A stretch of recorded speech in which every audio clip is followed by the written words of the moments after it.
আমি কে? রাজাকার রাজাকার, তোমার বাবা আমার বাবা রাজাকার রাজাকার। তার মানে তারা নিজেদেরকে রাজাকার হিসেবে পরিচয় দিল। আমি তো তাদের রাজাকার বলিনি। তারা নিজেরাই স্লোগান দিয়ে নিজেদেরকে রাজাকার হিসেবে পরিচিত করলো সকলের কাছে।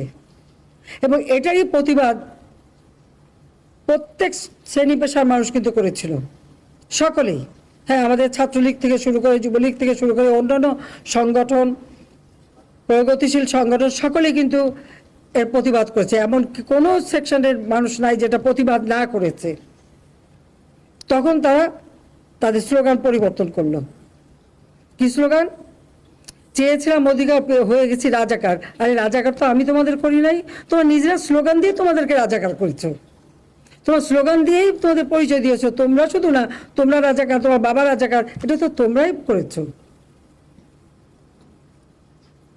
হাইকোর্টের শুনানি